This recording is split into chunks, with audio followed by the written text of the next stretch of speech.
Teologia puritana apresenta escatologia, política, antropologia bíblica, apologética, seitas, religiões mundiais, heresias, teoria da conspiração, evolução, criacionismo. Eu sou Luciano Firmino e você está no canal oficial de Apologética e Teologia. Assista, compartilhe e se inscreva.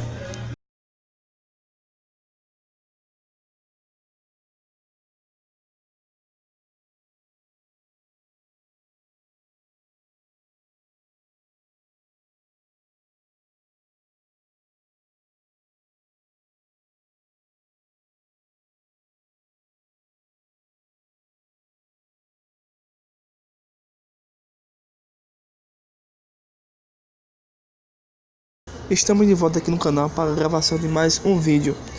No vídeo de hoje, nós vamos abordar algo bastante interessante e que vai nos ajudar a compreender e ao mesmo tempo manter a relação com as escrituras. Bem, neste vídeo nós vamos fazer o seguinte. O vídeo de hoje vai ser desta forma: a Bíblia e a ciência refutam a teoria da Terra plana. Isso mesmo, nós fizemos alguns vídeos e na verdade nós temos uma playlist sobre refutando a ideia da Terra plana. Nesse que nós podemos falar ou conceituar a ideia de teoria, pois não passa de uma conspiração bem planejada, arquitetada por algumas pessoas que estão vendendo uma falsa realidade. Bem, nós estamos aqui querendo debater, analisar, examinar, verificar, explicar a verdade das escrituras e a verdade da ciência. Bem, eu espero ser bem objetivo e me manter no foco deste vídeo. Jamais denegrir ou taxar a pessoa humana, seja ela de qualquer forma, de qualquer pessoa que seja. Bem, o tema é assim: a Bíblia e a ciência verdadeira refutam a ideia de uma terra plana. Bem, para isso nós é preciso saber o seguinte: o que a ciência diz a respeito da origem do universo. Isso envolve a Terra, o Sol, os planetas, o universo em geral, tá certo? Este vídeo também é um vídeo que tem um tema sobre criacionismo bíblico. E depois disso nós vamos consultar as escrituras, em especial o livro de Gênesis no capítulo 1. Na verdade, concluir e levar em consideração tudo que nós vamos trabalhar aqui, o fato de que a Bíblia e a ciência refutam a ideia da Terra plana. Por que este vídeo é importante? Porque muitos seguidores deste movimento da Terra plana têm usado as escrituras de maneira equivocada, tá certo? Bem, como diz Afonso, um guru da Terra plana, você acredita no que quiser, porém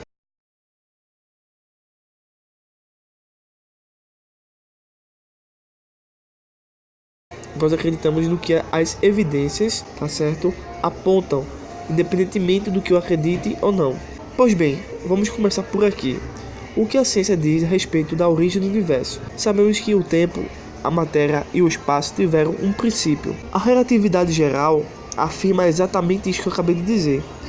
Bem, a relatividade geral foi proposta como uma teoria por Albert Einstein em 1915. Agora já foi provada por muitos experimentos científicos. Basicamente, ela se verifica tanto quanto outras leis físicas da física. Então, acreditamos que Deus existe baseado em evidências não só das escrituras, mas evidências da criação. E essas evidências são as leis da física. Elas são imutáveis e são constantes em todo o universo. Indo mais adiante, vamos ficar sabendo sobre o que a ciência diz sobre a origem do universo. Ela diz mais coisas assim: as formas de vida aparecem na Terra em pontos diferentes no tempo, e os cientistas definem esses pontos diferentes no tempo como eras ou épocas, tá certo?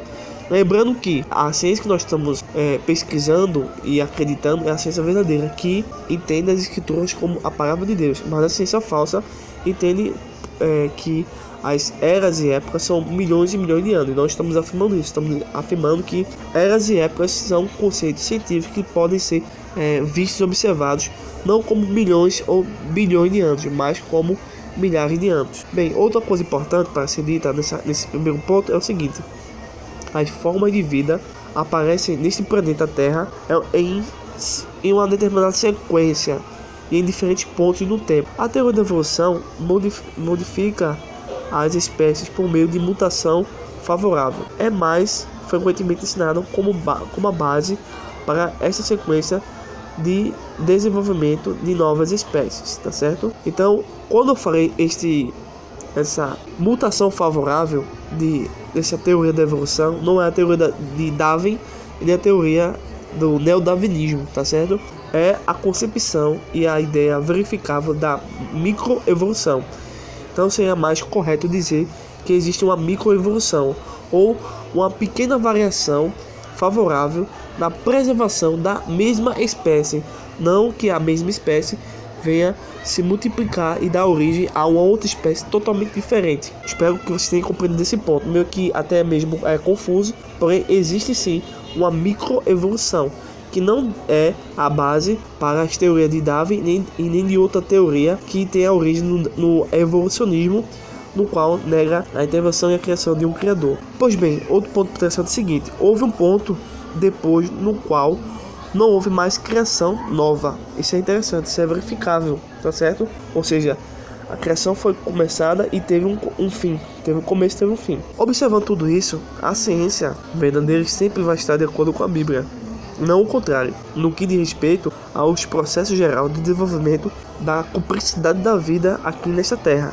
Mas, porém, muitos outros cientistas teimam em criar hipóteses e teorias absurdas, como a ideia de darwinismo, evolução e neodarwinismo. Sabendo destes passos, que seria na verdade uma introdução, vamos agora entrar no livro de Gênesis e verificar o que a ciência verdadeira diz e o que as escrituras dizem. E com esses dois fundamentos que permitem a compreensão da realidade, podemos entender que a ideia de uma terra plana é totalmente falsa, pois não cogita, nem respeita e nem admite a complexidade que tem o universo. A ideia de uma terra plana é muito simples e conspiracionista, pois não existem leis absolutas da natureza, nem leis físicas que revelam um criador, apenas conjecturas, filosofias equivocadas, no qual nós sabemos por meio destes argumentos e das evidências. Pois bem, algumas pessoas ficam bem surpresas ao descobrir que o registro científico dos eventos da criação estão completamente de acordo com o que as escrituras dizem, em especial a Bereshit, o livro de Gênesis. Isso mesmo, muitas pessoas não sabem, mas você pode estar sabendo agora. E se você já sabe desses eventos, que bom! E que você possa contribuir aqui no canal. E para compreender esta complexidade, é importante reconhecer um marco de referencial de Deus sobre a face das águas. Pois bem, nós agora vamos entrar no livro de Gênesis, no capítulo 1, versos 1 até o verso de número 18. Vamos montar aqui um quadro em que as escrituras estão unificadas pela lógica, tá certo? E que a ciência pode, em outras palavras, em outros termos, ensinar o que as escrituras dizem. Isto mesmo. Vamos ver aqui, e a conclusão é o seguinte, que a ciência que nós sabemos que existe no mundo real refuta a ideia da Terra plana. Vamos lá. Bem, comecemos pelo Gênesis capítulo 1, do verso 1 ao verso 2, que diz assim: você pode pegar qualquer Bíblia aí, traduzindo em português, tá certo? Uma revista Almeida Corrigida, uma NVI, e você possa aí consultar depois. Bem, no princípio criou Deus os céus e a terra era sem forma e vazia, e havia trevas sobre a face do abismo, e o Espírito de Deus se movia sobre a face das águas. Particularmente, é importante reconhecer a presença da segunda pessoa da Trindade, que nada mais é do que o Espírito Santo de Deus sobre a face das águas. Este marco, este ponto inicial, este ponto de referência será importante na consideração dos demais passos do estudo que nós estamos fazendo neste vídeo. Então isso é o que a teologia de Moisés, tá certo? O autor do livro de Gênesis, que é conhecido como Pentateuco, o primeiro livro de Moisés, ensina. E o que a ciência verdadeira ensina? Esta ciência verdadeira ensina o seguinte: houve um princípio do tempo, espaço e da matéria, de acordo com a teoria da relatividade geral, que foi proposta pela primeira vez por Albert Einstein em 1915 e que foi finalmente verificada por outros cientistas como Penzias, Wilson e Smolt e muitos outros cientistas depois disso. Assim também indica que o estado inicial de um planeta, do nosso planeta, do planeta, como a Terra seria o vazio e o vácuo. Lembro a vocês que nesse passo não significa que esses cientistas eram realmente totalmente devotos a uma divindade, porém, os métodos e as observações científicas apontam para o livro de Gênesis, pois a teoria da relatividade ensina cientificamente que o universo teve um começo e teve uma finalidade. Antes mesmo, as pessoas acreditavam que o universo ele era eterno. Na teoria da relatividade geral de Albert Einstein, nós compreendemos que o universo ou o cosmos teve um começo e que esse começo também começou a ter uma expansão, e daí toda a complexidade veio desses fatos. O próximo passo que nós vamos verificar aqui agora vai ser a respeito do desenvolvimento e da complexidade do universo. Você pode considerar alguns fatos importantes a seguir. A luz estaria em todo o universo, não só disponível como viajando. No entanto, ao considerar o livro Bereshit, nós observamos que a Terra foi colocada numa posição estratégica, pois os gases densos se tornariam translúcidos, permitindo que uma pequena quantidade de luz alcançasse a Terra. Esse passo é vital para a fotossíntese necessária para a vida vegetal. Então, esta é a parte científica do que estamos falando. E as escrituras falam algo a respeito disso? Bem, sim, você pode ver esse Gênesis capítulo 1, verso 3. E disse Deus: haja luz e houve luz. Por estar o Espírito de Deus sobre a face das águas, essa referência indica que a luz tornou-se visível na posição estratégica de Deus. Em outras palavras, na superfície do oceano, tá certo? Bem, já Gênesis capítulo 1, verso 6 ao 7, que diz assim: e disse Deus: haja uma expansão no meio das águas, e haja separação entre águas e águas. E fez Deus a expansão. E fez separação entre as águas que estavam debaixo da expansão e as águas que estavam sob a expansão. E assim se foi. Aí a ciência verdadeira diz: o passo seguinte no desenvolvimento seria que a água aquecida iria evaporar para as nuvens. Isto estabeleceria o ciclo hidrológico que é necessário para a vida. Já quando estamos em Gênesis capítulo 1, verso 9 ao verso 10, diz assim: e disse Deus: ajuntem-se as águas debaixo dos céus, no lugar, e apareça a porção seca. E assim se foi, e chamou a terra Deus a porção terra seca, e o ajuntamento das águas chamou mares. E viu Deus que era bom. A ciência verdadeira diz: o passo seguinte no desenvolvimento planetário seria o de pesada atividade vulcânica e sísmica, que teria provocado a criação dos continentes e outras porções da Terra, em uma proporção de 30% da Terra, ideal para a vida. Já Gênesis capítulo 1 e o verso 10 diz o seguinte: e disse Deus: produza a terra erva verde, erva que dê semente, árvore frutífera, que dê fruto, segundo a sua espécie, cujas sementes estejam sobre a sua terra, cujas sementes estejam nela sobre a terra. E assim foi. A ciência verdadeira diz o seguinte: de todas as formas de vida mencionadas na narrativa da criação da Bíblia, a vegetação seria o passo seguinte.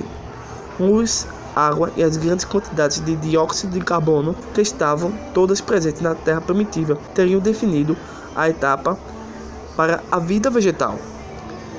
Ao ir no livro de Gênesis, no capítulo 1, e verso número 14 ao verso número 18, que diz o seguinte: e disse Deus: haja luminares na expansão dos céus, para haver separação entre dia e noite, e sejam eles para sinais e para tempos determinados, para dias e anos, sejam para luminares na expansão dos céus, para alumiar a terra.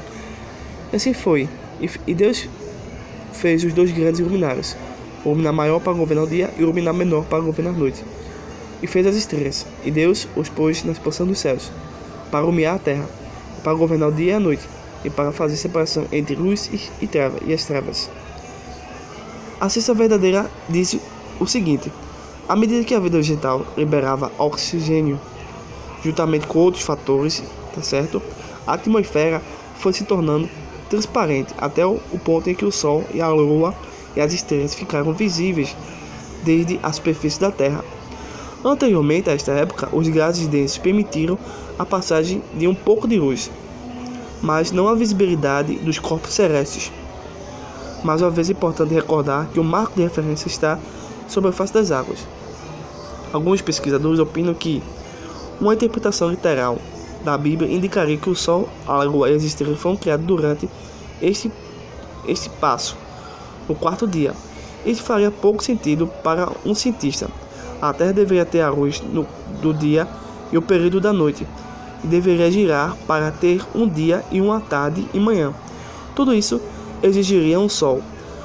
A solução criacionista que temos para entender e passar para vocês é o seguinte.